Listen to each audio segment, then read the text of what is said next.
მოგესალმებით მეგობრებო, კიდევ ერთხელ სასიამოვნოა დღეს საღამოსას თქვენი ხილვა.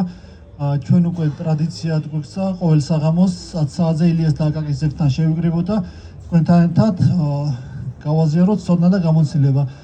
დღეს როგორც შესავალში აღვნიშნეთ, ძალიან განსაკუთრებული და მნიშვნელოვანი თემაა საქართველოს და რუსეთის კავშირის სხვადასხვა ეტაპზე, სხვადასხვა ხელშეკრულებების ფარგლებში. დღეს თემას წარუძღვებიან და მოხსენებლები იქნებიან ჩვენი მეგობრები საბჭოთა წარსულის კვლევის ლაბორატორიიდან. სასიამოვნო სალექციო საღამოს გისურვებთ.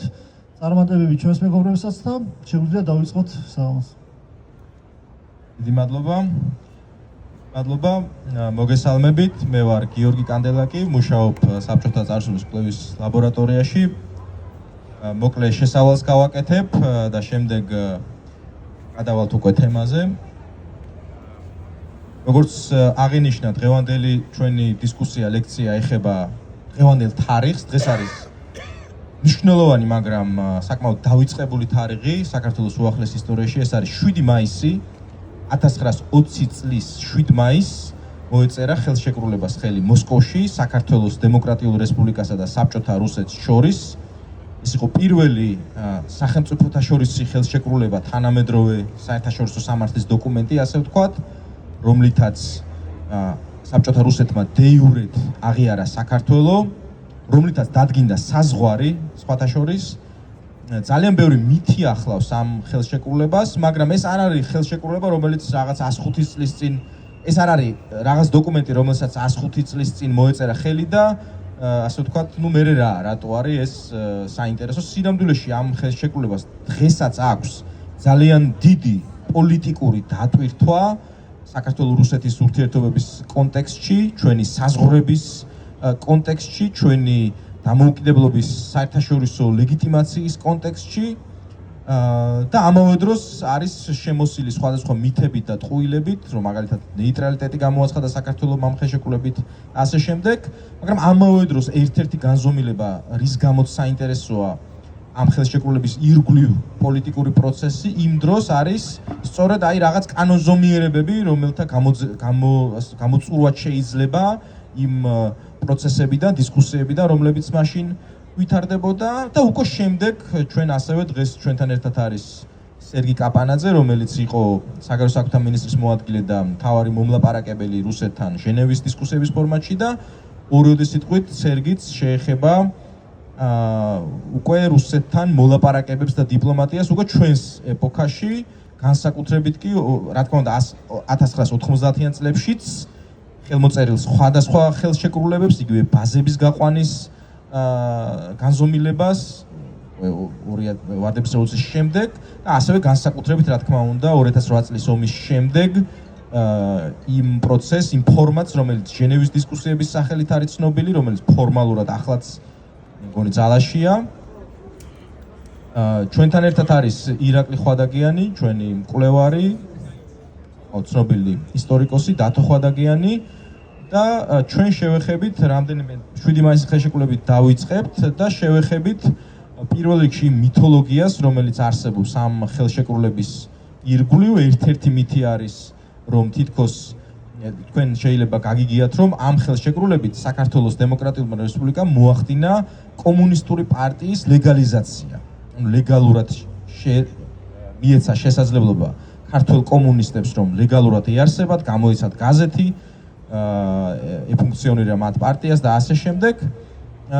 და არსებობს მითი, რომ ამან დაღუპა საქართველო, რომ ამან მნიშვნელოვანი წვლილი შეიტანა საქართველოს დამოუკიდებლობის დაკარგვაში და მართლა ასეა თუ არა ეს? სინამდვილეში, რა პროცესები განვითარდა ხელმოწერის შემდეგ. ამაზე ასევე გვესაუბრება დათო ხვადაგიანი, რომელიც არის ძალიან კარგი სპეციალისტი სპეცსამსახურების ისტორიის, იმ ძირგამომთხრელი საქმიანობის ისტორიის, რომელსაც საბჭოთა რუსეთი ეწეოდა ჩვენი ქვეყნის ტერიტორიაზე. ორი სიტყვით მე ვიტყვი შესავლის სახით საერთაშორისო ვითარებას, რა საერთაშორისო ვითარებაში მოხდა ამ ხელშეკრულების ხელმოწერა. ესე იგი 1920 წლის გაზაფხულზე რუსეთის სამოქალაქო ომი არის უკვე პრაქტიკულად თითქმის არა ბოლომდე, მაგრამ თითქმის დასრულებული. ცხადია უკვე, რომ რუსეთის სამოქალაქო ომში გაიმარჯვეს წითლებმა, ბოლშევიკებმა და დამარცხდა თეთრი მოძრაობა, რომელთან ასევე ომი ჰქონდა საქართველოს, ეს არ არის დღეს დღევანდელი ჩვენი ლექციის თემა, მაგრამ საქართველოს ჰქონდა ომი და საქართველოს არსებობა იყო ფუნდამენტურად მიუღებელი როგორც თეთრი მონარქისტული, ასევე წითელი ბოლშევიკური რუსეთისთვის. ესე იგი, ბოლშევიკები ამ მომენტში უკვე გამარჯვებულები არიან. საქართველოს არსებობს უკვე 1918 წლის შემდეგ არის დამოუკიდებელი სახელმწიფო. საქართველოს იბრძვის საერთაშორისო აღიარებისთვის, მაგრამ ჯერჯერობით არც თუ ისე წარმატებულად. სოფლიო პოლიტიკის ცენტრი ამ მომენტში არის პარიზი, სადაც მიმდინარეობს სამშვიდობო კონფერენცია პირველი მსოფლიო ომის შემდეგ. საქართველოს მიაღწია 1920 წლის იანვარში de facto აღიარებას, მაშინდელი საერთაშორისო სამართალი ოდნავ განსხვავებულია, de facto არც თუ ისე სრულფასოვანი, ასე ვთქვათ, და de jure აღიარება ჯერ კიდე არ ქონდა ამ მომენტში მოპოვებული, რის გამოც საქართველოს არ შეეძლო, მაგალითად, ცესხების აღება არ შეეძლო, აი როგორც ახლა შეუძლიათ ქვეყნებს რომ წავიდნენ და ერთი არც არსებობდა საერთაშორისო საფინანსო ინსტიტუტები მაშინ, რომ ქვეყნებს შეძლებოდათ წასულიყვნენ კრედიტი აეღოთ, ბიუჯეტის დეფიციტი დაებალანსებინა და ასე შემდეგ. ეს ყველაფერი საქართველოს არ შეეძლო, რადგან აღიარები არ იყო. საქართველოს არ შეეძლო იარაღის შესყიდვა მაგალითად, და რაც თავარი არ შეეძლო ცესხების აღება. ამის გამო აღიარების მოპოვება იყო პრინციპული საკითხი და საერთაშორისო მათ შორის პარიზის სამშვიდობო კონფერენციაზე ერთ-ერთი, მაგრამ არა ერთადერთი, მაგრამ ერთ-ერთი საკვანძო მიზეზი, რის გამოც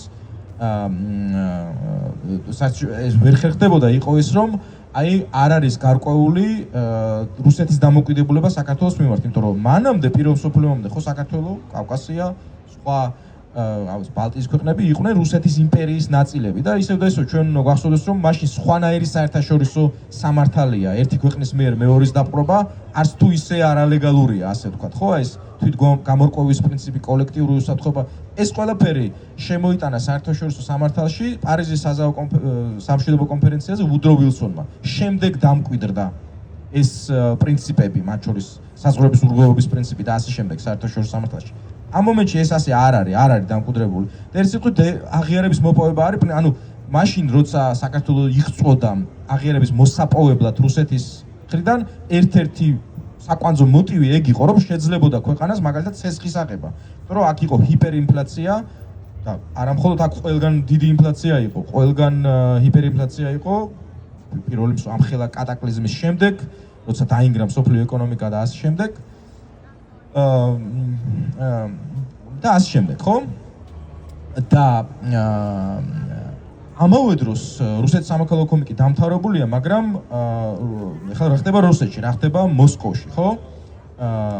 ერთის მხრივ გვაქვს სტალინის ბანაკი ბოლშევიკების ხელმძღვანელობაში, სტალინი კი არის, მას არ აქვს ექსკლუზიური ძალაუფლება ნამდვილად, იგი არის ეროვნებათა კომისარი, ანუ მინისტრი, მაგრამ საქართველოს საკითხი მიყავს სტალინს მოსკოვში. საქართველოს ეხება მას. საქართველოს საქმეებში რუსეთის ჩარევას ზედამხედველობს სტალინი. აქ შეერაღებული გამოსვლების მოწყობა, აჯანყებების მოწყობა, დემოკრატიულად არჩეული საქართველოს მთავრობის დამხობის მცდელობები, ამას კოორდინაციას უწევს სტალინი, მისი სატრაპის ორჯონიკიძის ხელით, რომელიც ხელმძღვანელობდა რუსეთის კომუნისტური პარტიის კავკასიის ბიუროს, ეგრეთ წოდებულ კავბიუროს, მას ასევე იცნობდნენ სტალინის ვირის ზედმეტსახელით იმ დროინდელ საქართველოში ორჯონიკიძეს.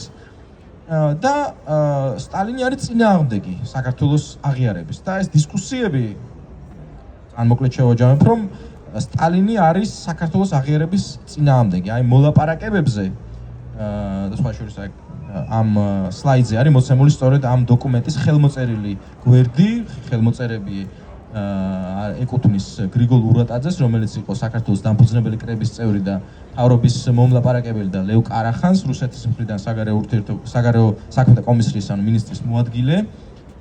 კარახანი ამ მოლაპარაკებებზე ერთ-ერთი მომლაპარაკებელი რუსეთის მხრიდან იყო სტალინი. და ასევე კამენევი და საქართველოს მხრიდან ურატაძე და მეორე სოციალ-დემოკრატი მოღვაწე დავით საღირაშვილი, რომელსაც აქ ვრცელი მოგონებები დაწერილი ამ თემაზე, რომელიც არის ციტირებული ჩვენ წიგნში საქართველოს ჩვენ და ლაშა ბუღაძის ერთობლივ წიგნში საქართველოს იოსებ სტალინის წინააღმდეგ, სადაც ის დეტალურად იხსენებს როგორ იქედნურად და ირონიულად და სარკაზმულად იქცეოდა სტალინი ამ მოლაპარაკებებზე და იყო წინააღმდეგი და ამ გადაწყვეტილებას ერთ სიტყვით იღებს ლენინი რომ მოხდეს საქართველოს აღიარება სტალინის ნების საწინააღმდეგოდ. რამდენიმე მოტივი აქვს ლენინს, ერთი ის რომ ამ მომენტში მიმდინარეობს ომი საბჭოთა რუსეთს და პოლონეთს შორის და პოლონეთის და უკრაინის გაერთიანებული ძალები იღებენ კიევს ამ მომენტში. და ლენინი ამბობს რომ ამ მომენტში არ აქვს საბჭოთა რუსეთს ახლა ამდენი რესურსი და სივრცე რომ კიდე საქართველოს თავის ტკივილით დაკავდეს, ასე ვთქვათ. და მეორე მოტივი ის რომ ამ მოლაპარაკებების შედეგად მათ გამოივაჭრეს კომუნისტური პარტიის ლეგალიზაცია, რაზეც ირაკლი ისაუბრებს. და ლენინის ხაზი სწორედ ეს იყო, რომ მოდი საქართველოს უნდა გასაბჭოდეს არა ომის გზით, თავს კი არ უნდა დავესხათ საქართველოს და დავიპყროთ, არამედ მოდი საქართველოს გასაბჭოდეს შიგნიდან. საქართველოს მშრომელები უნდა აჯანყდნენ და დაამხონ ნოე ჯორდანიას სისხლიანი ხელისუფლება. სისხლიანი 3 წელი. ესე მოიხსენიებოდა მე ბოლშევიკურ პრესაში. და აი ერთ-ერთი მითი, რომელზეც აი მე ვისაუბრებ, ეს არის რომ თითქოს საქართველოს გამოაცხადა ნეიტრალიტეტი ამ ხელშეკრულებით და ამ ხელშეკრულების ძალით შემდეგ დატოვეს ბრიტანეთის ჯარებმა საქართველოს და შეიძლება იცით, რომ ამ მომენტში საქართველოში ბათუმში კერძოდ განლაგებული არიან დიდი ბრიტანეთის ჯარები. მაგრამ ეს ასე არ არის, მაგრამ მოდი სანამ ბრიტანეთის ჯარებზე გადავალ და უკვე თანამედროვე ეპოქაზე მე მინდა, იმიტომ რომ ირაკლის ტელევიზიაშია წასასვლელი და ორი სიტყვით მიმოიხილო შიდა პოლიტიკური ვითარება და აი ეს მითოლოგია, რომელიც ეხება რომელზეც მადლობა, მართლა მოკლედ ვეცდები და უფრო სიღრმეებში და დეტალებში რა თქმა უნდა შემდგომი მომხსენებლები წავლენ. უბრალოდ ამ მითოლოგიის გენეზისზე ვისაუბროთ, ანუ რატო გაჩნდა ეს მითოლოგია, რა პროცესის ნაწილი იყო და დღეს უკვე ამდვილ რეალურ კონტექსტებს და ინფორმაციას უკვე კონკრეტულად ამ ყველა მიმართულებით, რომ რა იყო ამ ომამდე და ხელშეკრულებამდე და ომის შემდეგ რამდენად მოახდინა გავლენა ამ ხელშეკრულებამ საქართველოს რესპუბლიკის შიდა სტაბილურობაზე, რა თქმა უნდა, დეტალურად შეეხებიან ჩვენი მომდევნო სპიკერები. ანუ მითოლოგიაზე რატო საუბრობთ? ცხადი არის, რომ ოკუპაციამდე რუსეთი საინფორმაციო ომს აწარმოებდა, რა თქმა უნდა, ღია ომის და აგრესიის დაწყებამდე ყოველთვის ნიადაგი მზადდებოდა საინფორმაციო ომის ინსტრუმენტებით და თავისთავად ეს სხვა განზომილება ოკუპაციის შემდეგაც ანალოგიურად გრძელდება და რა თქმა უნდა, ყველა ის დიპლომატიური, ასე ვთქვათ, მანევრები, ხელშეკრულებები, მოლაპარაკებები, რაც კი მანამდე გამართულა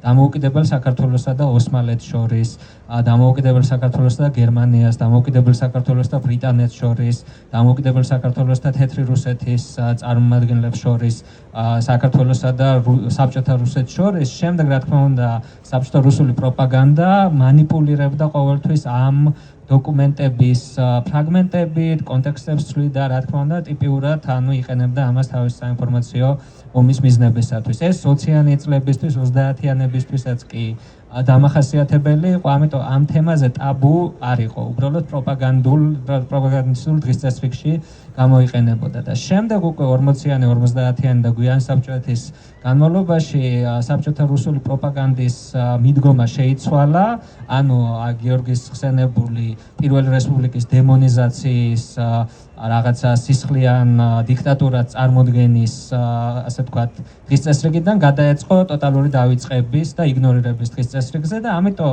ყველაფერი, რაც ამ პერიოდს ეხებოდა, სრულიად გამქრალი იყო. ხელმისაწვდომი წყაროები არ არსებობდა, პრესა იყო დაბლოკილი ბიბლიოთეკებში, არქივები ჩაკეტილი, რა თქმა უნდა, ჩვეულებრივი მოქალაქეებისათვის და შესაბამისად თაობა, რომელიც დაიბადა და გაიზარდა საბჭოეთში და მახსიერება იწყებოდა 40-50-იანი წლებიდან, ფაქტობრივად არაფერი არ იცოდა ამ პერიოდის, აი ამ როგორც პოლიტიკური, ისე სამხედრო და შიდა პოლიტიკური პროცესების შესახებ. ამიტომ ჩვენი საზოგადოების უდიდესმა ნაწილმა მთლიანად ამ ხელშეკრულების ტექსტი, ხელშეკრულების შესახებ რეალურად გაიგო და წაიკითხა ესე მასობრივად 80-იანი წლების ბოლოს, როდესაც საბჭოეთი ინგრევა, ცენზურა ქრება, იწყება გამოქვეყნება პუბლიკაცია პრესაში ბროშურების სახით მანამდე აკრძალული ან ხელმიუწვდომელი ლიტერატურის და რა თქმა უნდა, ცოცხალი მეხსიერება გამწყდარია, არავის არ ახსოვს დიდად უშუალოდ რა იყო 1918-21 წლებში ან 20-იან წლებში და ასევე კონტექსტი სრულიად ასე ვთქვათ გაუაზრებელი და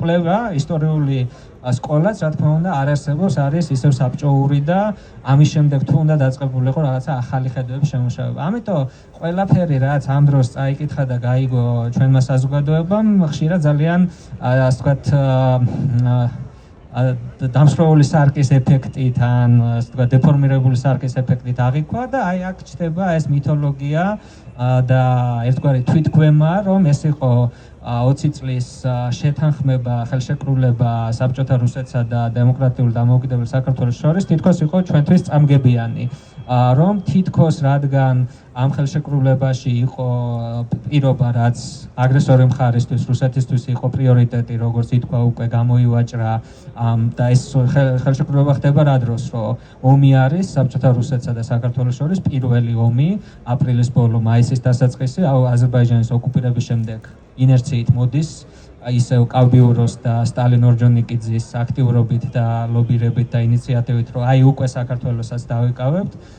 რუსული წითელი არმია ამ შეტევის მოგერიება ხდება და ამის პარალელურად მიდის კრემლში ეს მოლაპარაკებები და საქართველოს თავის მხრივ აღწევს წარმატებას და მის მთავარ ოპონენტს, მისი დამოუკიდებლობის მთავარ, ასე ვთქვათ, მოწინააღმდეგეს რუსეთს ითანხმებს, რომ აღიაროს იურიდიულად საქართველოს დამოუკიდებლობა, რამაც გახსნა შემდეგ უკვე შესაძლებლობის ფანჯარა ყველა სხვა ევროპული დასავლური სახელმწიფოსთვის, რომ ეთქვათ, რომ აი ოპონენტი გაჩუმდა და ჩვენ უკვე არაფერი არ გვზრდავს, რომ საქართველოს იურიდიულად ვაღიაროთ. ერთი ომი, რა თქმა უნდა, შეჩერდა, ტერიტორიული დანაკარგები არ გამოსცია საქართველოს და მოწინააღმდეგის ინტერესი რა იყო, რისი გატანა შეძლო ამ ხელშეკრულებით, რომ აი რაც იყო ლენინის აზრით საუკეთესო მიდგომა, რომ აი კომუნისტური პარტიის ლეგალური სტატუსი გამოვივაჭროთ და შემდეგ შიგნიდან ავაფეთქოთ ქვეყანა. ჯერ კიდევ ამ ილუზიაში არიან და შემდგომ მოხსენებელი უფრო დეტალურად შეეხება ამას, რატო ჰქონდათ ეს მიდგომა, რომ აი ეს გვჭირდება, რომ შიგნიდან აფეთქება მომამზადოთ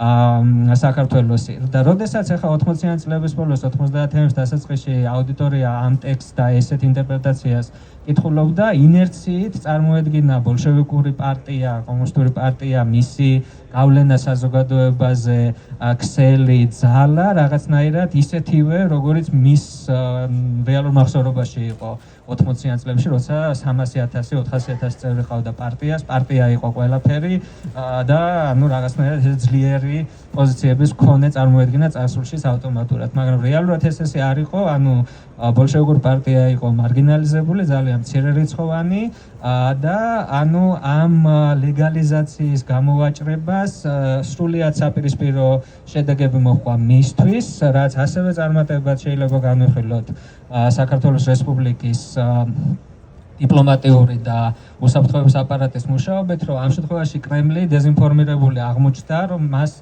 სულ სხვანაირად წარმოედგინა მისი სატელიტი და მისი, ასე ვთქვათ, საცეცების აქ გავლენა და ეფექტიანობა, ვიდრე ეს სინამდვილეში იყო და ამ მხრივ თავისთავად ცოდნა არ არსებობდა 80-იანებში, 90-იანებში რეალურად რას წარმოადგენდა ბოლშევიკური იატაკქვეშეთი პარტია, რა იყო იატაკქვეშეთში და ლეგალიზაციის მერე რა დაემართა ბოლშევიკურ პარტიას, ამიტომ ეს მითი ჩაჯდა, რომ თითქოს აი დაუშვა რესპუბლიკამ, რომ ბოლშევიკები იატაკქვეშეთიდან ამოვიდნენ და მათ ზურგში ლახვარი ჩასცეს შემდეგ საქართველოს და ასე ვთქვათ გაასაბჭოვეს, ხო? აი ეს რაღაცა თვითგვემა, სენტიმენტები, მითოლოგია წარმოვიდა. ეს ერთი და მეორე, რადგან აი ამ დროის სახელმწიფო შეთანხმებათა ტექსტებში არის ყოველთვის აი ეს სავალდებულო კეთილმეგობრული რიტორიკა, რომ არც ერთი სახელმწიფო ორი მხარე არ დაუშვებს თავის ტერიტორიაზე ერთმანეთის მიმართ მტრულად განწყობილი ძალების არსებობას, ეს ჩათვალეს და ითარგმნა, რომ თითქოს ეს ხო ნეიტრალიტეტის გამოცხადება, რაც რა თქმა უნდა ესე არ არის. საქართველოს არ ყოფილა არასოდეს 18-21 წლების განმავლობაში ნეიტრალური სახელმწიფო. ერთადერთი წინადადება იყო დამოუკიდებლობის დეკლარაციაში, რომ პირველ მსოფლიო ომში, რადგან ომის დროს აცხადებს საქართველოს დამოუკიდებლობას რუსეთის იმპერიის დაშლის კვალდაკვალ, რომ ნეიტრალურია, ანუ არც ერთ ბანაკთან არ ასოცირებს თავს, როცა დე-ფაქტო არის რეალურად გერმანიის მოკავშირე და დამოუკიდებლობის გამოცხადების შემდეგაც უკვე პირველივე ხელშეკრულება სამხედრო და პოლიტიკური თანამშრომლობის იდება ომის ერთ-ერთ მთავარ მონაწილე მხარეს და გერმანიის იმპერიასთან. ანუ ეს ჰაერში დარჩა ეს სიტყვა, პრაქტიკაში არასოდეს არ ყოფილა. იყო შემდეგ სტრატეგიული შეთანხმებები სხვადასხვა სახელმწიფოებთან, მათ შორის აზერბაიჯანთან და აი ეს საბჭოთა რუსეთთან ხელშეკრულების პუნქტში მაშინდელი კონტექსტით მოიაზრებოდა ხსენებული სამოქალაქო ომის მხარე თეთრი რუსეთი, რომელიც საქართველოსთვის ანალოგიურად იყო სრულიად მიუღებელი და სასიკვდილო საფრთხე, როდესაც ჩრდილოეთ კავკასიიდან და შავიზღვისპირეთიდან საბჭოთა რუსეთმა შეავიწროვა თეთრი მოძრაობა დაამარცხა, მათი ნაწილები უკან დახევისას იძულებული გახდნენ, რომ საქართველოს საზღვართან მოსული იყვნენ, თხოვნით რომ შეგვიფარეთ და რესპუბლიკის არმიამ განაიარაღა ისინი, ჩამოართვა იარაღი და მხოლოდ ამ პირობით შემოუშვა და შემდეგ მაქსიმალურად შეუწყო ხელი, რომ ისინი გასულიყვნენ ქვეყნის ტერიტორიიდან ოსმალეთის მიმართულებით. ანუ რეალურად აქ იგულისხმებოდა, რომ აი თეთრი მოძრაობის ძალები, შეიარაღებული ძალები ოფიციალურად არ იქნებოდნენ საქართველოს ტერიტორიაზე, ხო? ანუ საბჭოთა რუსეთის ინტერესი ეს იყო და რეალობაში ეს პუნქტიც არ სრულდებოდა გამომდინარე იქედან, რომ ხელშეკრულების დადების მომენტში და შემდეგაც კი საქართველოს რესპუბლიკის ტერიტორიაზე იყო როგორც ჩრდილოკავკასიის მთიელთა რესპუბლიკის დამარცხებული და ოკუპირებული მთავრობის წარმომადგენლები, სამხედრო ჯგუფები, რომლებიც აქტივით ორგანიზდებოდნენ ოპერაციებს, გეგმავდნენ ჩრდილოკავკასიაში და ახორციელებდნენ კიდევაც ასევე ოკუპირებული აზერბაიჯანის სამხედრო წარმომადგენლები და ჯგუფები, კაზაკების და ასე შემდეგ. თუმცა თავისთავად რესპუბლიკა აცხადებდა, რომ ისინი ოფიციალურად არ არსებობენ და განაგრძობდა ამ ძალების გამოყენებას საბჭოთა რუსეთის ინტერესების წინააღმდეგ. ხო, ანუ რეალობა ესეთი არის, მითოლოგია ესე გაჯდა და ეხლა უკვე ნელ-ნელა ხდება ამ მითოლოგიის დარღვევა და რა თქმა უნდა უკვე თვითონ ბოლშევიკური ატაკქვეშეც რა ბედი ეწია ამ ხელშეკრულების შედეგად და საერთოდ საბჭოთა რუსეთის რეალური გავლენა აი ამ ლენინის საყვარელი მიდგომის მიმართულებით, რომ აი შიგნიდან უნდა ააფეთქოს ქვეყანა და შემდეგ მეგობრულად დაეხმაროს აი ამ გადატრიალებას თუ რევოლუციას, რამდენად რეალისტური იყო უკვე რატო გააგრძელებს და მომდევნო თემებზეც გადაინაცვლებს მოხსენება. მადლობა. მადლობა ირაკლი. მაგრამ ამოვწურავ ამ ნეიტრალიტეტის თემას და ვიტყვი რომ ესე იგი ეს ნეიტრალიტეტი როგორც ირაკლი აღნიშნა ეხებოდა რუსეთის ამაზე გადადი ბოლო რუსეთის სამოქალაქო ომს და არავითარ შემთხვევაში არ ეხებოდა ბრიტანეთის ჯარების საკითხს კი კიდე ბოლო ამაზე არ ეხებოდა ბრიტანეთის ჯარების აი მაგაზე საკითხს ბრიტანეთის ჯარების საქართველოსდან გასვლა რომელიც არის შესაძლოა ამ ფოტოზე აღბეჭდილია ბათუმში აღლუმი, აგერ ეს სობორო, რომელიც ინტურისტის ადგილზე დგას და ხედავ ბრიტანეთის დროშას და აღლუმი არის აქ ორკესტრი მოდის და ამ ფოტოზე საინტერესო არის პლაკატი, სადაც წერია გაუმარჯოს გაერთიანებულ საქრისტიანო და სამუსლიმანო საქართველოს, აი სეკულარიზმი გამოშვების ამ დროინდელი პოლიტიკური მომენტის საქართველოში. და ბრიტანეთის ჯარები საქართველოსდან გავიდნენ ბრიტანეთის მთავრობაში არსებული დაპირისპირების გამო, ამაზე ჩვენ მეგობარს დისერტაცია აქვს დაწერილი და ჩვენ დრო არ აქვს რომ ვიმსჯელოთ, მაგრამ ამ მომენტში ბრიტანელების სამწუხაროდ საქართველოსდან გასვლა უკვე გადაწყვეტილი იყო. ლორდმა კერზონმა, რომელიც იყო საგარეო საქმეთა მინისტრი, ვერ შეძლო თავისი პოლიტიკის გატანა, მას უნდოდა შეზღუდული კონტინგენტის დატოვება ბათუმში, მაგრამ მოწინააღმდეგე ბანაკმა გაიმარჯვა სამწუხარო და ეს უკვე გადაწყვეტილი იყო და მეტიც საქართველოს მთავრობის ნოჟორდანიას თავმჯდომარეობით სხდომის ოქმი არსებობს, რომელშიც საუბარია სწორედ იმაზე, რომ ეს ჩანაწერი 1927 წლის 7 მაისის ხელშეკრულებაში საქართველოსა და რუსეთს შორის არ ეხება ბრიტანეთის ჯარებს და საქართველოს ცდილობდა ყველანაირად რომ ბრიტანეთის ჯარების ყოფნა საქართველოს ტერიტორიაზე შეინარჩუნებინა ამა თუ იმ ფორმით, რაც რა თქმა უნდა იყო მნიშვნელოვანი დაბრკოლება და სწორედ ასე ფიქრობდა და ის მართალი იყო ლორდი კერზონი, რომ სანამ აქ იდგნენ ბრიტანეთის ჯარები, აქ რუსები არ შემოვიდოდნენ და ბოლოს და გადავცემ დათოს სიტყვას, ეს ხელშეკრულება ძალიან მნიშვნელოვანია ასევე საზღვრების საკითხის გამო, იგი ზუსტად ადგენს თქვენ ისით, რომ აი რუსულ სეპარატისტულ მითოლოგიაში მაგალითად აფხაზეთის შესახებ, აი მათი მითოლოგია ამბობს, რომ აი თითქოს აფხაზეთის საქართველოს აჩუქა სტალინმა. და არასდროს არ ყოფილა აფხაზეთი საქართველოს შემადგენლობაში, იგივე ცხინვალის რეგიონზე, ხო?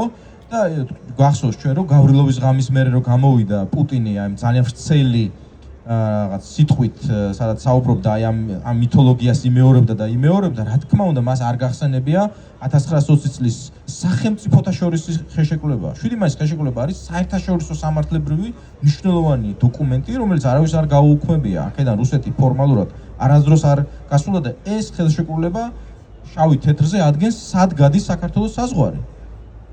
საბჭოთა რუსეთის სამართალმემკვიდრე რა თქმა უნდა არის რუსეთის ფედერაცია.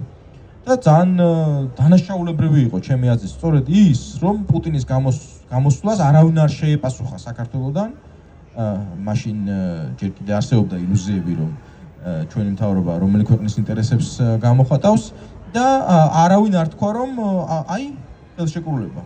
სახელმწიფოთა შორის ხელშეკრულება, რომელიც ზუსტად ამბობს, სად გადის საზღვარი. და ამ ხელშეკრულების თანახმად ერთი რეგიონის და მეორე რეგიონიც არის საქართველოს შემადგენლობაში. ამიტომ საქართველოს ტერიტორიული მთლიანობის საერთაშორისო სამართლებრივი ლეგიტიმაციის საერთაშორისო სამართლებრივი ბაზაში, რომელშიც უამრავი თანამედროვე დოკუმენტია, ეს ხელშეკრულებაც არის ერთ-ერთი ფუნდამენტური დოკუმენტი, რომელიც არასდროს არ უნდა დაგვაუწყდეს, რათა ორი სიტყვით რო გვითხრა, ესე იგი ხელშეკრულების ხელმოწერის შემდეგ, აი ამ კონკრეტულ ერთ მითზე ბოლშევიკების ლეგალიზაციამ დაღუპა თუ არა საქართველო და რა ბედი ეწიათ თვითონ ბოლშევიკებს ძალიან მოკლედ. ისმის მოგესალმებით, ძალიან სასიამოვნო არის თქვენთან შეხვედრა დღეს. ცოტა შორიდან მოგვიწევს დაწყება, უпростоრად 1920 წლის თებერვალ-მარტის მდგომარეობით, როდესაც საბჭოთა რუსეთის წითელმა არმიამ დაამარცხა ჩრდილოეთ კავკასიაში რუსეთის მოხალისეთა არმიის ნაწილები და მათი მეთაურის გენერალი ივან ერდელის, ასე ვთქვათ, წინამძღოლობით თეთრი მოძრაობის მთელი შეიარაღებული ძალები მოადგნენ საქართველოს დარიალის კარს, ესე ვთქვათ, საზღვარს. მათ მოითხოვეს, რომ შემოეშვათ ისინი იარაღით და ქართულმა მხარემ, საქართველოს ხელისუფლებამ უთხრა, რომ მათ იარაღით არ შემოუშვებდა. მათ შემოუშვებდა საერთაშორისო წესების დაცვით, ჩააბარებდნენ იარაღს საქართველოს დემოკრატიულ რესპუბლიკას და გაატარებდნენ საქართველოს საზღვრებიდან. ხო, ანუ წარმოიდგინეთ ეს ისეთი სიტუაცია, როცა ეს მოხალისეთა არმიის ნაწილები, რუსები, ესენიც და წითელი არმიის ნაწილები, ესენიც რუსები, ანუ ერთმანეთთან დაპირისპირებაში არიან, ესენი მოუწყდეული არიან საქართველოს საზღვართან. ეს ძალიან ძელი ამბავი არის, ძალიან საინტერესო ამბავი არის, მათ შორის სახალხო გვარდიის სარდალი ვალიკო კოჯუღელი აღწერს ძალიან კარგად თავის დღიურში ძიმე ჯვარში, რომელიც 2022 წელს ხელახლა გამოვეცეთ გამომცემლობაზე ერთთან ერთად. რა თქმა უნდა, მოხალისეთა არმიის მეთაურმა ერდელმა მიიღო გადაწყვეტილება, რომ ჩაებარებინა იარაღი საქართველოს დემოკრატიული რესპუბლიკისთვის. ესეც მოხდა, მათ შორის იყო რამდენიმე ტანკიც, რომელიც პირველად აღმოჩნდა მაშინ საქართველოს შეიარაღებული ძალების, ასე ვთქვათ, ნადავლში და გენერალი ერდელი შეხვდა გენერალური შტაბის უფროს ზაქარიაძეს თბილისში, რომელიც იყო აღშფოთებული გენერალი დენიკინის ქცევით, რომ როდესაც მოსკოვზე შეტევისთვის ყოველი ბატალიონი მნიშვნელოვანი იყო, გენერალი დენიკინი საქართველოს წინააღმდეგ უზარმაზარ ძალას აბანდებდა სამხედრო ძალებს აფხაზეთიდან მოყოლებული მთელი ჩრდილოეთ კავკასიის პერიმეტრზე. ხო, ეს დამთავრდა ეს ამბავი, ანუ საბჭოთა რუსეთის წითელი არმია იკავებს ჩრდილოეთ კავკასიას და მაშინვე იწყება შესრულება იმ გეგმების, რაც მათ წინასწარ ჰქონდათ განსაზღვრული, ანუ სამხრეთ კავკასიაში, ანუ ამიერ კავკასიაში, როგორც მაშინ უწოდებდნენ ინტერვენციას.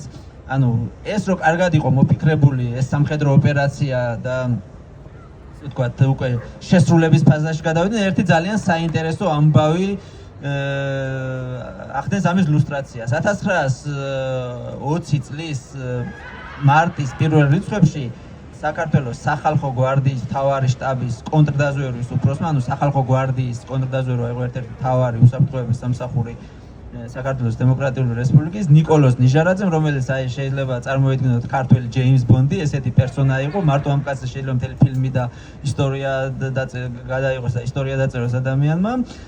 ამ საზოგადოებისთვის უცნობმა ადამიანმა, დღემდე უცნობ ადამიანმა ნიჟარაძემ შეძლო ბოლშევიკური საიდუმლო ჯგუფის აყვანა, გაშიფრვა, რომლებიც ქუთაისთან ახლოს სოფელ მაღლაკში ამზადებდნენ ტერორისტულ აქტს, ტერორისტული ჯგუფი, ასაფეთქებელი, ესე ვთქვათ, ნივთიერებებით ცდილობდა საიდუმლოდ დაენაღმა სადგურ რიონის სარკინიგზო ხიდი და აეფეთქებინათ ეს ხიდი. რასთან იყო ეს დაკავშირებული? ეს იყო მომავალ ინტერვენციასთან დაკავშირებული, რომელიც ხდება როგორ? ანუ ჩრდილოეთ კავკასიას იკავებს წითელი არმია, იმ მომენტიდანვე უკვე იწყება ეგრეთ წოდებული სამხრეთ ოსეთის პარტიზანული ბრიგადის ორგანიზება ვლადიკავკაზში, რომელიც უნდა შემოჭრილიყო ცხინვალის და გორის მიმართულებით და ეს ყველაფერი აქტიურ ფაზაში შედის 1920 წლის 30 აპრილს, 1 მაისს, 29-30 აპრილი, 1 მაისი, როდესაც საბჭოთა რუსეთის წითელი არმია ფაქტობრივად უბრძოლველად იჭერს, იკავებს ბაქოს. ეს იყო დიდი კატასტროფა იყო და ეს იყო ფაქტობრივად უკვე გეოპოლიტიკური ჩიხი, ხო? ანუ დასავლეთის სახელმწიფოებს სერიოზული პრობლემა შეექმნათ უკვე აი სამხრეთ კავკასიის ინტერესების გარშემო, როდესაც ბაქო დაეცა. როგორ მოხდა ეს ამბავი? მოხდა ლენინის და ათათურქის საიდუმლო შეთანხმებით ფაქტობრივად, რომელმაც დაუდმო აზერბაიჯანი საბჭოთა რუსეთს, ესენი მოკავშირეები იყვნენ, იცით, ეს ცნობილი ფაქტი არის და ერთ-ერთმა მინისტრმა, სამხედრო მინისტრმა, აზერბაიჯანის სამხედრო მინისტრმა თავი ბოლშევიკადაც კი გამოაცხადა, როცა ეს ოკუპაცია დასრულდა. რამდენიმე ფაქტობრივად საათების საკითხი იყო, ახლა დღეს ხშირად საყვედურობენ საქართველოს, რომ 1919 წელს, როდესაც საქართველოს და აზერბაიჯანს შორის სამხედრო თანამშრომლობის ხელშეკრულება იყო, წარმატებით შეძლეს მათ მოხალისეთა არმიის, თეთრი რუსეთის არმიის მოგერება და რატომ არ დაეხმარა საქართველოს აზერბაიჯანს. ქართულში იარაღებული ძალების ნაწილები დაიძრნენ ამ მომენტში აზერბაიჯანსკენ, თუმცა უკვე როდესაც აზერბაიჯანმა იარაღი დაყარა და ფაქტობრივად უბრძოლველად ჩაბარდა ბაქო და მთელი აზერბაიჯანის არმია მობილიზებული იყო განჯის და ყარაბაღის მიმართულებით და მის საპირისპიროდ სომხეთის დემოკრატიული რესპუბლიკის არმია და ტრადიციულად ერთმანეთის წინააღმდეგ ასე ვთქვათ ომისთვის ემზადებოდნენ. ამ ზურგში მოხდა ესეთი დიდი კატასტროფა, რაც ძალიან ბევრი ასე ვთქვათ ამბის წინაპირობა გახდა, ცუდი ამბების. შემდეგ ანუ როდესაც ბაქო დაეცა, ფაქტობრივად პირდაპირ დაიწყეს შეტევა სამხრეთ-აღმოსავლეთის მხრიდან საბჭოთა რუსეთის წითელი არმიის ნაწილებმა. ეს ხდება ასე ვთქვათ კომბინირებულად სამხრეთ-აღმოსავლეთის მხრიდან რამდენიმე დივიზია უტევს საქართველოს, ამავდროულად ზურგიდან შემოიჭრა ანუ ცხინვალი ჯავა ცხინვალის მიმართულებიდან ეგრეთ წოდებული სამხრეთ ოსეთის პარტიზანული ბრიგადა, რომელიც უნდა გადაეკეტა ზურგის საქართველოს იარაღებული ძალების, ასევე აფხაზეთიდან იყო გეგმა შემოჭრის და პლაცდარმის აღებას, თუმცა ესეც მანამდე რამდენიმე ხნით ადრე ფაქტობრივად გაშიფრული იყო და ამ პერიოდში აფხაზეთის უშიშროების სამსახურის უფროსმა თარასხან ეშბამ დააპატიმრა მთელი არალეგალური კომიტეტი ბოლშევიკური ძალების, სოხუმის საოლქო რუსეთის კომუნისტური პარტიის სოხუმის საოლქო კომიტეტი აპირებდა აფხაზეთში, ესე ვთქვათ, ხელისუფლების ხელში ჩაგდებას და აქედან პლაცდარმის მომზადებას საბჭოთა რუსეთის წითელი არმიისთვის. ანუ ესეთი მდგომარეობა, პირველი დიდი ომი არის რუსეთთან. ეს საერთოდ დავიწყებული არის და აი ამ ომის ფონზე ხდება ეს ხელშეკრულება. ამ დროს აი გიორგიმ და ირაკლიმ თქვეს, რომ პოლონეთში პოლონეთის და უკრაინის მიმართულებით ძალიან გართულებული აქვს მდგომარეობა საბჭოთა რუსეთს და ლენინი უკვე ჩიხში არის ამ შემთხვევაში და აქედან გამომდინარე ხდება ეს ასე ვთქვათ ამ ისტორიული ფანჯრის გახსნა, როდესაც შესაძლებლობა ეძლევა საქართველოს, რომ რუსეთმა აღიაროს ის და განაცხადოს, რომ მის საქმეებში არ ერევა. ანუ ამის საპასუხო ახლა როდესაც რუსეთმა საქართველოს აღიარების საკითხს ასე ვთქვათ ხელი მოაწერა, ეს ომი დამთავრებული არ იყო. ეს ომი მთავრდება ფაქტობრივად მაისის შუა რიცხვებიდან უკვე დაახლოებით მაისის ბოლოსკენ და ამ სამხრეთ ოსეთის ეგრეთ წოდებული სამხრეთ ოსეთის პარტიზანული ბრიგადის განდევნა ცხინვალის და ჯავის ასე ვთქვათ ტერიტორიიდან მთავრდება 12 ივნისს დაახლოებით, როდესაც სახალხო გვარდიის ნაწილებმა გენერალი კვინიტაძე იყო მაშინ მთავარსარდალი და სახალხო გვარდია და არმია მას ემორჩილებოდა, ანუ დაგეგმა ოპერაცია, მან შეძლო გადაჯგუფება თავის შეიარაღებული ძალების და ზურგი გაწმინდა. ანუ საფრთხე მოიხსნა ზურგიდან საქართველოს შეიარაღებული ძალების ესე ვთქვათ ზურგი. კი, ეხლა გადავალ, რა თქმა უნდა. ხო, ანუ ამასთან ახლდა რა, განჯის აჯანყება ახლდა, თან განჯაში აზერბაიჯანული არმიის ნაწილები უკვე გვიან აჯანყდნენ, უკვე გვიანი იყო და ბოლშევიკები და ეს სხვათა შორის ჩეკისტურ დოკუმენტებში არის ეს ამბები აღწერილი, აგენტურული ცნობებია, რომლებიც ამბობენ, რომ განჯაში აჯანყება ორგანიზებული იყო ნოერ ამიშვილის მიერ. ნოერ ამიშვილის კაბინეტიდან იმართებოდა განჯის აჯანყების პროცესები, განჯის და ესე ვთქვათ, ზაქათალის აჯანყების პროცესები, რამაც საშუალება მისცა სხვათა შორის კვინიტაძეს, რომ ძალები გამოეთავისუფლებიდნენ თავარ ფრონტიდან და ზურგი გაეწმინდა. აი ამ პირობებში ხდება ეს ყველაფერი. ახლა წარმოიდგინეთ, რომ როდესაც ლეგალიზაცია ხდება კომუნისტური პარტიის და გამოდის გაზეთი კომუნისტი პირველად, ანუ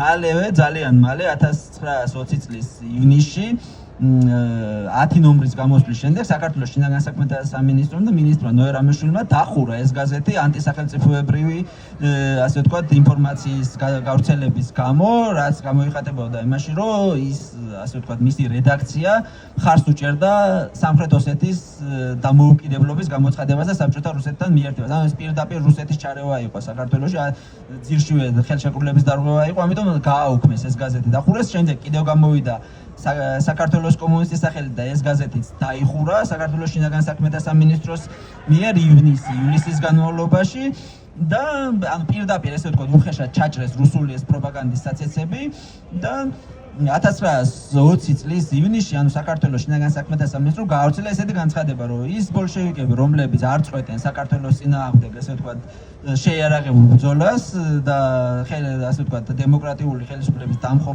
დამხობის ესე ვთქვათ ცდილობას დაპატიმრებული იქნებიან თუ 3 დღის განმავლობაში არ დატოვებენ საქართველოს საზღვრებს და არ წავლენ თავიანთ რუსეთში ესე ვთქვათ საიდანაც მიისწრაფიან და ვინც არ შეასრულა ეს ასე ვთქვათ მოთხოვნა მალევე დააპატიმრეს. ანუ 1920 წლის ზაფხულში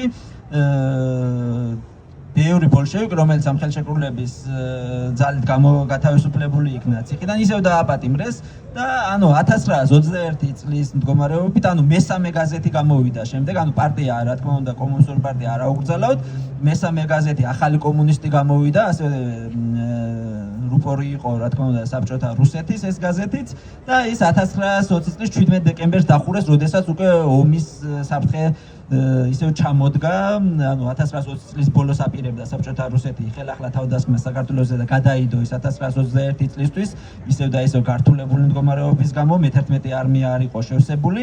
1920 წლის 17 დეკემბერს ეს გაზეთი დახურა საქართველოს დემოკრატიული რესპუბლიკის შინაგან საქმეთა სამინისტრომ და ხდება შემდეგი რამ, ანუ ფილიპე მახარაძის მოხსენება არის 1922 წლის რუსეთის კომუნისტური პარტიის ცენტრალური კომიტეტისადმი, სადაც ის წერს, რომ როდესაც საბჭოთა რუსეთის წითელი არმიის შეტევა დაიწყო 1921 წელს, საქართველოში თითოეულა გადარჩენილმა კომუნისტმა და ჩვენმა ბოლშევიკურმა უჯრედებმა არც კი იცოდნენ, რომ რუსეთმა ომი დაუწყო საქართველოს, არათუ აჯანყებაზეა საქმე. ეს რატომ ხდება? იმიტომ რომ დაახლოებით 900-მდე ბოლშევიკი იჯდა ქუთაისის, ესე ვთქვათ, საგუბერნიო ციხეში 1921 წლის მდგომარეობით. ფაქტობრივად არც ერთი აღარ იყო თავისუფალი, ყველა დაპატიმრებული იყვნენ, რასაც დაემატა 300-მდე თანამშრომელი რუსეთის საელჩოს და საბჭოთა აზერბაიჯანის და საბჭოთა სომხეთის, უკვე ოკუპირებულია სომხეთი და აზერბაიჯანი და ამათ საელჩოებსაც რუსეთი იყენებდა, რა თქმა უნდა, აქ დივერსიებისთვის და აგენტურული მუშაობისთვის. ომის დაწყების პირველივე დღეს სამივე საელჩო, საბჭოთა რუსეთის საელჩო, საბჭოთა აზერბაიჯანის და საბჭოთა სომხეთის საელჩო საქართველმა, ასე ვთქვათ, სპეცსამსახურებმა და შინაგან საქმეთა სამინისტრომ დააპატიმრეს თელი შემადგენლობით და ისინი ქუთაისის ციხეში ჩასვეს. ამიტომ საუბარი იმაზე, რომ აი ერთში დავამთავრებ, ანუ საუბარი იმაზე, რომ ანუ ამ ხელშეკრულების ძალით ლეგალიზებულმა კომუნისტურმა პარტიამ ციხიდან გათავისუფლებულმა ბოლშევიკებმა მოახდინეს საქართველოს გაიგრეთ წოდებული გასაბჭოება არის სრული აბსურდი და ფაქტობრივი ესე ვთქვათ ტყუილი. ეს იყო თვითონ საბჭოთა პროპაგანდის მიერ მოგონილი, რატომ? იმიტომ რომ დაემალათ პირდაპირ ინტერვენციის და ოკუპაციის ფაქტი, ანუ საქართველოს დემოკრატიული რესპუბლიკა საბჭოთა რუსეთმა დაიპყრო პირდაპირ ინტერვენციით და ოკუპაციით. ამ ფაქტის დამალვისთვის მთელი 70 წელი შრომობდა საბჭოთა პროპაგანდა. ბევრი რამის თქმა შეიძლება კიდევ, მაგრამ შემდეგ მოხსენებელს უნდა გადავწყვეტ. მადლობა დათო. ორი სიტყვით მაინც სერგი რომ მოვხაზოთ რაღაც კანონზომიერებები, განსაკუთრებით 2008 წლის შემდეგ მოლაპარაკებების თუნდაც 90-იან წლებში რუსეთთან, აი რამდენიმე კანონზომიერება და მით უმეტეს ამ დისკუსიის ფონზე რაც დღეს ჩვენ გქონდა, აქ რაზე გაამახვილებდი ყურადღებას. დიდი მადლობა. რამდენიმე სიტყვით არ ვიცი რამდენად გამოვა იქ, მაგრამ თუ კანონზომიერებებზე მეკითხები, ჩემთვის მაგალითად ამაზე ბევრი მიფიქრია და როცა მითხრეს რომ ეს ამ თემაზე ელაპარაკეო, მაგაზე ვფიქრობდი მეც, რა არის 10 გაკვეთილი, რომელიც შეიძლება გამოიტანო რუსეთთან მოლაპარაკებების ჩემი მაგალითად პირადი გამოცდილების ან ასე ვთქვათ უკანასკნელი ბოლო 20 წლის წარსულის გამოცდილების შედეგად. ამიტომ მოკლედ რამდენად შეძლება არ ვიცი, მაგრამ შეგვიძლია ძალიან მოკლედ გითხრათ, ჩემი აზრით რა არის ეს 10 გაკვეთილი, რომელიც მე მაგალითად გამომაქვს აქედან და კარგი იქნება თუ რაღაც ეტაპზე იქნება გაზიარებული, ასევე რაც შეიძლება მეტი ადამიანის მიერ ვინც ამაშია ანახლა ჩართული ან მომავალში იქნება. უბრალოდ პირველი გაკვეთილი ჩემთვის არის ის, რომ რუსეთთან მოლაპარაკებას თუ არ გაქვს ბერკეტი, დიდი აზრი არ აქვს. და ეს ბერკეტი არის ან ზეწოლა შენგან თუ ამის შანსი გაქვს და როგორც წესი არ გვაქვს ხოლმე და არც გვექნება ალბათ, და ზოგადად არის საერთაშორისო პარტნიორების მხრიდან. ყოველთვის რუსეთი რამე მოლაპარაკებაზე მოდიოდა ჩვენთან, იყო შედეგი ამ ბერკეტების გამოყენებისა, მათ შორის ჩვენი პარტნიორების მხრიდან. 99 წლის სტამბოლის შეთანხმებაც, 2008-ში ცეცხლშეწყვეტის შეთანხმებაც, 11 წლის მსოფლიო საბჭოთა ორგანიზაციის შეთანხმებაც, ყველგან სადაც რამე დათმობაზე წამოვიდა, იყო ამ ბერკეტის გამოყენების შედეგი. ამიტომ უბრალოდ მოლაპარაკებისთვის როგორც წესი ჩვენი გამოცდილებით არ არის ხოლმე წარმატებული. მეორე გაკვეთილი აქედან გამომდინარე არის, რაც ეხლა ვთქვი, გავიმეორებ უბრალოდ, რომ ახანგრძლივებული რაუნდებიანი შეხვედრისთვის მოლაპარაკებები როგორც წესი არის ხოლმე უშედეგო. და ამაში მათ უფრო მეტი ძალა და მათ უფრო მეტი წარმატების მიღწევა შეუძლიათ ვიდრე ჩვენ. თუმცა აქედან შეიძლება მესამე გაკვეთილის გამოვიტანოთ, ეს არის ის, რომ ზოგჯერ შეიძლება იყოს საჭირო გაჭიანურება მოლაპარაკების თუ გაქვს რამე კონკრეტული ამოცანა და მიზანი. და ეს ამოცანა და მიზანი შეიძლება იყოს ან შენი სიმართლის ჩვენება საერთაშორისო პარტნიორებისთვის, ან რაიმე სამართლებრივი პოზიციების გაძლიერება, ან შეიძლება იყოს დროის მოგება, მაგრამ უბრალოდ მოლაპარაკებაში ყოფნას კიდევ ერთხელ ჩემი გამოცდილებიდან და მე მგონი ჩვენი დიპლომატიის ბოლო 30 წლიანი გამოცდილებიდან ძალიან დიდი აზრი არ აქვს. მეოთხე გაკვეთილი თუ მეოთხე რაც შეიძლება გავიზიაროთ არის ის, რომ საერთაშორისო ამგვარად ინტერნაციონალიზაცია ამ პროცესში არის ძალიან მნიშვნელოვანი, მაგრამ არა ერთადერთი და არა საკმარისი პირობა რუსეთთან წარმატებების მიღწევის. ანუ ჩვენ სხვადასხვა ეტაპზე გვქონია სხვადასხვა ტიპის მოლაპარაკებები, ყოველთვის წარმატებისთვის მიღწევია შეთანხმების გზით ხელმოწერილი ხელშეკრულება იქნებოდა ეს თუ რაიმე დათმობაზე წამოსვლა რუსეთის მხრიდან ჩვენი პარტნიორები მონაწილეობდნენ ამაში, რაც უფრო მაღალი დონის იყო ჩართულობა, მით უფრო მეტი წარმატება ჰქონდა, რაც უფრო დაბალი დონის და ბიუროკრატიული და ტექნიკური იყო, მით უფრო არასაკმარისი იყო. მაგრამ ესეც არ არის საკმარისი საბოლოო ჯამში, იმიტომ რომ სწორი დრო და სწორი მომენტი არის საჭირო ამ მოლაპარაკებების მისაღწევად. შემდეგი ჩემთვის გაკვეთილი არის ის, რომ ჩვენ რაღაცა ძალა, რაღაცა პლუსები ამ მოლაპარაკებებში გვქონია ხოლმე და გვაქვს ხოლმე. ზოგადად ეს არის ხოლმე ორი რამ. პირველი ეს არის დრო, თუ რუსეთი ისეთი დასუსტებული ან ისეთ ჩიხში არის, რომ რაღაცა დროის მოკლევადაში უნდა რამე ჭირდება რამე შეთანხმებაზე წამოსვლა, ეს შეიძლება გამოიყენოს საშინოდ. 99-ში სტამბოლშიც მოკლე დროში წნეხი, 2008-ში ცეცხლშეწყვეტის მოლაპარაკებებიც მოკლე დროში საერთაშორისო წნეხი და 11-შიც მსოფლიო საბჭოთა მოლაპარაკებების მოკლე დროში წნეხი იყო ერთ-ერთი რამაც განაპირობა მათი მხრიდან წამოსვლა დათმობაზე. ამიტომ ნებისმიერი მოლოდინი იმისა, რომ გრძელვადიან მოლაპარაკებებში ვიღაცა მაგარი დიპლომატი დააბოლებს, მოატყუებს, ხელს მოაწერიებს და რაღაცა, არის უბრალოდ უკეთეს შემთხვევაში გულუბრყვილობა, მაგრამ როგორც წესი არის ხოლმე ტყუილი. და მეორე აქვე ამ ერთ-ერთი პლუსის სიძლიერის ნაწილი არის ჩემი აზრით მოკლე ვერტიკალი გადაწყვეტილების მიღებებში, იმიტომ რომ განსხვავებით რუსეთისგან საქართველოს ქონდა ხოლმე იმის ფუფუნება, დღეს არ აქვს სამწუხაროდ. ფუფუნება იმის, რომ გადაწყვეტილების მიმღები, უმაღლესი პირები და მომლაპარაკებლები ახლო კონტაქტში იყვნენ ერთმანეთთან და ეს ძალიან მნიშვნელოვანია, იმიტომ რომ რუსეთში ასე არ არის ხოლმე. როგორც წესი, რუსი მომლაპარაკებელი და რუსეთის გადაწყვეტილების მიმღები პოლიტიკური ძალა ძალიან დიდ დისტანციაზე ერთმანეთთან და ეს მოკლე ვერტიკალი შეგვიძლია გამოიყენოს საშინოდ. ახლა ჩვენ პირობებში თუ არ დღეს ამას საერთოდ ლაპარაკი ზედმეტია, იმიტომ რომ არ ამგონია იმ ერთს საერთოდ ვინმე ელაპარაკებოდეს ერთი-ორი ადამიანის გარდა, ხო, ამიტომ ბუნებრივია ეს შეუძლებელია. კიდე ერთი გაკვეთილი, რაც ჩემთვის ამ მოლაპარაკებებიდან შემიძლია ვთქვა, რომ გამოვიტანე და არსებობს, არის ის, რომ ამ მოლაპარაკებებში, როცა თუ გინდა რომ წარმატებას მიაღწიო რუსეთთან, უნდა უყურო ამას, როგორც რაღაცა გრძელვადიან სტრატეგიულ ჭადრაკს, როცა მაშინ ჯობია ჰქონდეს მასზე იერიში და დიპლომატიური რაღაც გარღვევის იმედი, როცა ის არის ყველაზე სუსტი და ყველაზე მოწყვლადი. ანუ შესაბამისად, კიდევ ერთხელ ყველა ეს ეპიზოდი, როცა ჩვენ რაღაცა ტიპის წარმატებას მოლაპარაკებებში რუსეთთან ვაღწევდით, იყო მაშინ, როცა ის იყო ანუ საგარეო გეოპოლიტიკური ჭადრაკი იყო ხოლმე საჩვენოდ განსხვავებულად დალაგებული, იქ შეგვეძლო რაღაცისთვის მიღწევა. სხვა შორის ეს ამ ბოლო პერიოდშიც ასე არის, უბრალოდ ამას გამოყენება ჭირდება და ჩვენ ახლა ვართ ამ რეალობაში ამის გამოყენების ნული შანსი არის. კიდე ერთი აკვეთილი ჩემთვის არის ის, რომ ნებისმიერი ეს მიდგომა და საუბარი იმაზე, რომ რუსეთთან შეგიძლია წარმატებას მიაღწიო რაღაცა ენის მოჩლეკით და ბაბაიას სახელით და რაღაცნაირად თითქოს რიტორიკის შეცვლით არის უბრალოდ თავის მოტყუება, იმიტომ რომ არასოდეს არც ერთი მაგალითი არ არსებობს, სადაც უბრალოდ რიტორიკით შეიძლებოდა რუსეთისთვის შენთვის სასარგებლო რაღაცა მიიღო. უბრალოდ არც ერთი მაგალითი არ არსებობს და ყველა ვინც ამბობს რომ რაღაც მაგალითი მოყავს, ეშლება ეს მაგალითები იმაში, როცა მეორე მხარე, რომელიც ასე ვთქვათ ბაბაიას ეძახის, არის რუსეთზე უშუალო დამოკიდებული და მისი ვასალი ან რაღაცნაირად მისი დაქვემდებარებული ძალა. თუ ეგეთად იქეცი, მაშინ მოლაპარაკებაზე აზრი არ აქვს და უბრალოდ მაშინ ილუზია იქნება, რომ თითქოს რაღაცას აღწევ დიპლომატიით. ამიტომ ყოველთვის როცა ამას ვიღაცა ამბობს, რომ აი მოდი მოვეფეროთ, ვაჩუქოთ რაღაცეები და ვქონდეს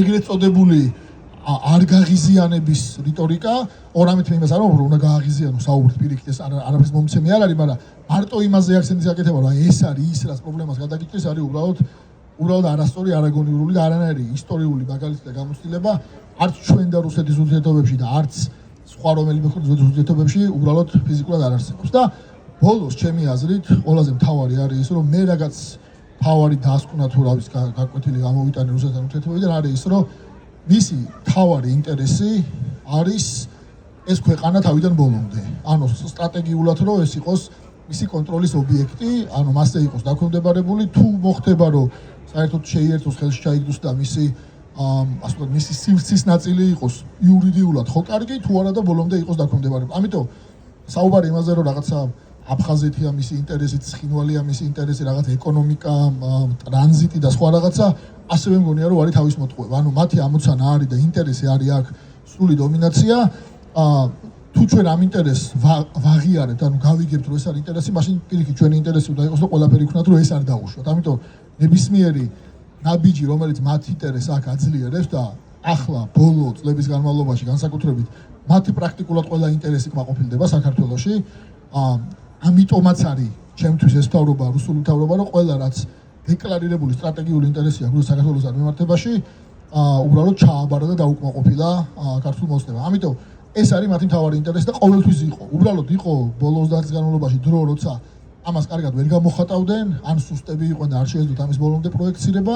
არის ახლა პერიოდი, როცა ამას უკვე ღიად ამბობენ და როდესაც ანუ აღარ მალავენ. ხო, ამიტომ ეს არის ჩემთვის ყველაზე მთავარი გაკვეთილი, რომელიც მე პირადად გამოვიტანე რუსეთთან ურთიერთობებში. 10 იყო თუ 2 წლები. თუ რამე გამომრჩა, შეიძლება რაღაც გამომრჩა. მადლობა. მადლობა დიდი. კითხვები თუ გაქვთ, მეგობრებო, შეგვიძლია მიკროფონს მოგაწევთ და დასვათ. ვუპასუხებთ კითხვებს სიამოვნებით. სანამ კითხვები წამოვა, ვიტყვი რომ მაინც რომ შევეხოთ თავდაპირველ თემას საბჭოთა წარსულის კვლევის ლაბორატორიის Facebook გვერდზე თქვენ შეგიძლიათ ნახოთ როგორც 7 მაისის ხელშეკრულება, ასევე არის ძალიან საინტერესო აუდიო ჩანაწერი გრიგოლ ურატაძის, დამფუძნებელი კრების წევრის და მომლაპარაკებლის საქართველოს დემოკრატიული რესპუბლიკის, რომელიც შემოგვინახა რადიო თავისუფლების არქივმა და ამ ჩანაწერში, რომელიც შეგიძლიათ მოისმინოთ ჩვენს გვერდზე, გრიგოლ ურატაძე იხსენებს მგზავრობას, მოლაპარაკებებს და ასე შემდეგ და არის ძალიან საინტერესო მოსასმენი ამ ატმოსფეროს და ისტორიულ მომენტს, ასე ვთქვათ, პირველ წყაროდან შეგვიძლია გავეცნოთ და გავიცოცხლოთ ჩვენ წარმოდგენაში. ახლა კი კითხვები თუ არის, უპასუხებთ სიამოვნებით. რომელიმე თემაზე, რომელსაც შევეხეთ.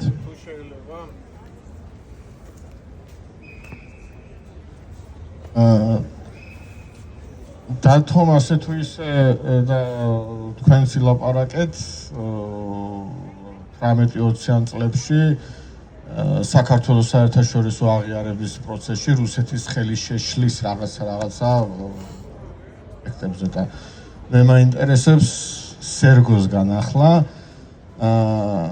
საქართველოს საერთაშორისო რაღაცა ორგანიზაციებში ინტეგრაციის პროცესში აი დაუშვათ ნატოს და ევროკავშირის ფარგლებში ის ვიცით რომ რუსეთი ხელს გვიშლიდა, მაგრამ აი რა ხდებოდა, როგორ გვიშლიდა ხელს. კონკრეტულად რა საკეთებდა დაუშვათ რამე ორგანიზაციაში იქ ვინმე აგენტი გხდებოდათ რაღაცას გრძნობდით იქ აი შეგრძნებების დონეზე თორე ამაგის დოკუმენტი რო არ არსებობს ეს ყველა მიცის.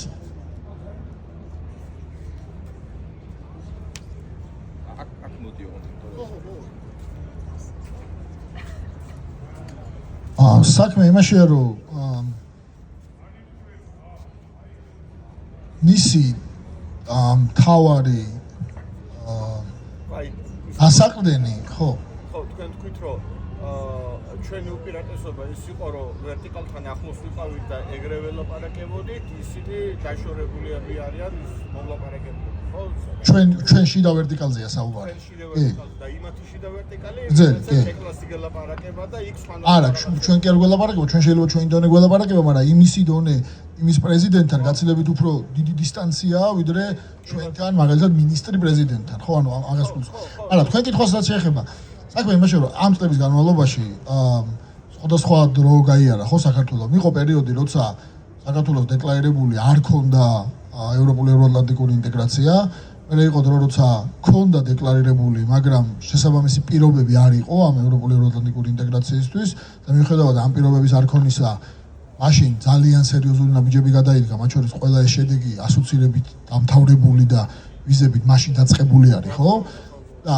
მაშინ იყო ეგეთი მდგომარეობა რომ რუსეთის ძირითადი პარტნიორები იყვნენ კონკრეტული ქვეყნები და მთავრობები ევროკავშირის და ნატოს შიგნით პირდაპირ ვთქვა და არაფერი დასამალი ამაში არ არის მაშინ ერთ-ერთმა კვლევითმა ინსტიტუტმა და რანგირებაც გააკეთა ევროპული ქვეყნების და რამდენიმე ქვეყანა იყო რომელსაც დაარქვა რუსეთის ტროას ცხენი პირდაპირ ანუ ისინი იყვნენ ქვეყნები რომლებიც პირდაპირ იცავდნენ რუსეთის ინტერესს და გერმანია კიდე ყველაზე უარესი არ იყო მაგათში და შესაბამისად ეს ხდებოდა ასეთნაირად ძირითადად ანუ საერთაშორისო ორგანიზაციაში ვიღაც კონკრეტული ინდივიდი და აგენტი და ვიღაცა ხდებოდა ეგ კი არ იყო რელევანტური იყო ის რომ მათი ურთიერთობები ისე იყო ზოგიერთ ქვეყნებთან, რომ ძალიან ძნელი იყო ამის გადალახვა. უბრალოდ 2008-ში იყო ყველაზე ახლოს, როცა მაშინ ლამის მოხერხდა, რომ ეს წნეხი ყოფილიყო და ეს ბარიერი დაძლეული ბუქარესტში, მაგრამ მაშინ ბოლომდე გერმანია არ გატყდა, ასე ვთქვათ, ჩვენ და სამწუხაროდ, სხვანაირად შეიძლება წასულიყო მოვლენები, ეს სიტუაცია არ მოხდარიყო.